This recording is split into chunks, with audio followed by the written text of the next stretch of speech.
যদি আপোনাৰ ঘৰত আলু আছে আৰু পাকঘৰত মছলা আছে, লগত কেইটামান চুজি আছে, তেন্তে চিন্তা নাই। আপুনি মাত্ৰ 10 মিনিটতে এই মজাদাৰ স্নেক্সটো বনাব পাৰে। Hello' friends, welcome to my Facebook and YouTube channel. তো বলকচোন পলম নকৰি ভিডিঅ'টো চাই লওঁ। মই ইয়াতে 3টা আলু লৈছোঁ আৰু আলুকেইটাৰ বাকল গুচাই লৈছোঁ। আপুনি আলুটো নিজৰ ইচ্ছামতে কোৱান্টিটিটো কম বেছি কৰি ল'ব। আৰু আলুকেইটা মই গ্ৰেটাৰেদি গ্ৰেট কৰি লৈছোঁ আৰু গ্ৰেটাৰৰ যিটো মিহি পাত থাকে সেইটোৱেদি গ্ৰেট কৰিছোঁ। কাৰণ আলুকেইটা যিমান পাৰে সিমান মিহি কৰিব লাগে। এতিয়া মই আলুখিনি ভালকে পানীত ধুই লৈছোঁ 2-3 বাৰমান। ধুই পিনে ভালকে চেপি ওলাই লৈছোঁ পানীৰ পৰা। আলুটো যিমান মিহি হ'ব, আপোনাৰ ৰেচিপিটো বেছি এনেকুৱা ক্ৰিস্পি হ'ব। এতিয়া মই গেছত এটা কেৰাহী বহাই দিছোঁ আৰু তাতে 1 গ্লাছমান পানী দি দিছোঁ। পানীটো দি মই যিখিনি আলু ৰাখিছিলোঁ গ্ৰেট কৰি, সেই আলুখিনি দি দিছোঁ। দি পিনে মই 1 বাটি ইয়াতে চুজি দি দিছোঁ। চুজিটো আনুমানিক 50 গ্ৰামমান হ'ব। তাৰপিছত ইয়াতে টেষ্ট অনুযায়ী নিমখ দি কেইটামান বেছিক মছলা দি দিছোঁ। ধনিয়া গুড়া, জিৰা গুড়া, শুকান মৰিচৰ গুড়া আৰু হালধিৰ গুড়া। এইখিনি দি মই ভালকে এইখিনি মিক্স কৰি লৈছোঁ। আৰু এইটো আপুনি ঢাকি দিব নালাগে, জাষ্ট জেণ্টেলি মিক্স কৰি থাকিলে আৰু যেতিয়া ফাৰ্ষ্ট টাইম আপুনি হাই ফ্লেমতে এইটো কুক কৰিব আৰু যেতিয়া বস্তু ভালকে মিক্স হৈ যাব, যে চাব অলপ অলপ টাইট হৈ আহিছে, তেতিয়া আপুনি গেছৰ ফ্লেমটো কমাই দিব। এইটো চাওকচোন, এতিয়া আমাৰ ডোখিনি কিমান টাইট হৈ গৈছে আৰু এইটো টাইমত আপুনি জাষ্ট গেছৰ ফ্লেমটো ল' ৰাখি লাহে লাহে মিক্স কৰি থাকিব। এতিয়া মোৰ ডোখিনি পুৰা টাইট হৈ গৈছে আৰু কেৰাহীত পুৰা লাগিও ধৰিছে। তো এতিয়া মই কেৰাহীৰ পৰা নমাই ল'ম।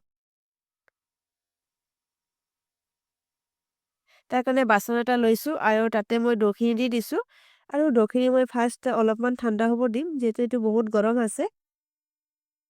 তাৰপিছত ইয়াতে মই এটা পিয়াজ কুচি, তাৰপিছত কেইটামান ধনিয়া পাতৰ কুচি আৰু অলপমান তেল দি ভালকে সানি লৈছোঁ।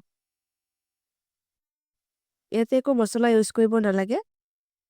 আপুনি বিচাৰিলে কেইটামান কেঁচা চালাও কাটি দিব পাৰে সৰু সৰুকে। এইটো মই পৰ্যায়ত ভালকে মিক্স কৰি ল'ব, যাতে ধনিয়া পাতৰ লগত আৰু পিয়াজৰ লগত ভালকে আমাৰ ডোটো মিক্স হৈ যায়। এতিয়া হাতত অলপমান তেল সানি আমি এইটো শ্বেপ দি দিম। তাৰ কাৰণে মই অলপমান ডো লৈছোঁ আৰু ডোটো লৈ এনেকে অলপমান লাড্ডু বনাই লৈছোঁ আৰু জাষ্ট এনেকে হাতেৰে শ্বেপ এটা দি দিম। মানে ৰিঙৰ নিচিনাকে শ্বেপটো দিলেই হ'ল। এইটো এনেকে হৈ গ'ল।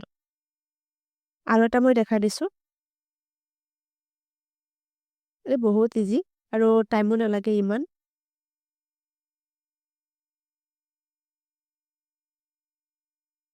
এইটো হৈ গ'ল। এতিয়া বলক ফ্ৰাই কৰি লওঁ। এতিয়া মই গেছত এটা কেৰাহী বহাই দিছোঁ আৰু তাতে মই তেল দি দিছোঁ। মই ৰিফাইন তেল ইউজ কৰিছিলোঁ, আপুনি যিকোনো তেল ইউজ কৰিব পাৰে। তাৰপিছত অলপমান গৰম হ'লেই তেলখিনি মই ৰিংকেইটা দি দিছোঁ। মই আগতেও কেইটামান ফ্ৰাই কৰিছিলোঁ, সেইকেইটা ভিডিঅ' কৰা নগ'ল, পিছৰ কেইটাহে মই ভিডিঅ' কৰিলোঁ। সেইটো কাৰণে তেলত মানে এই ধনিয়া পাতকেইটা লাগি আছে। আপুনি এইটো বস্তু আপুনি ল' ফ্লেমতে গোল্ডেন কালাৰ নহালৈকে ফ্ৰাই কৰি থাকিব আৰু অলপ টাইম পিছত চাব ইয়াৰ ক্ৰিস্পিনেছটো আহি গৈছে। এইটো বস্তু খাবলৈ বহুত ক্ৰিস্পি আৰু ইমান টাইম নালাগে, মাত্ৰ 2টামান বস্তুৱেদি আপুনি এই স্নেক্সটো বনাব পাৰে। আশা কৰোঁ এই ভিডিঅ'টো আপোনালোকৰ ভাল লাগিল। যদি আপোনালোকে এই ৰেচিপিটো কেতিয়াবা ঘৰত বনায়, তেন্তে মোৰ লগত কমেণ্ট বক্সত ফটোটো শ্বেয়াৰ কৰিব আৰু লগতে ফিডবেকটো শ্বেয়াৰ কৰিব, খাই পিনে কেনেকুৱা পালে। আৰু আপোনালোকৰ ফিডবেকৰ বাবে মই অপেক্ষা কৰিম। এটা লাইক কৰি দিব ভিডিঅ'টো আৰু লগতে মোৰ চেনেলটো ছাবস্ক্ৰাইব কৰি দিব। যদি আপুনি ফেচবুকৰ পৰা চাইছে, হ'লে মোৰ পেজটো ফ'ল' কৰি দিব। আজিৰ কাৰণে এইখিনি আছিলে। আকৌ লগ পাম নেক্সট এটা নতুন ভিডিঅ'ত। তেতিয়ালৈকে চবে ভালে থাকিব। Bye bye.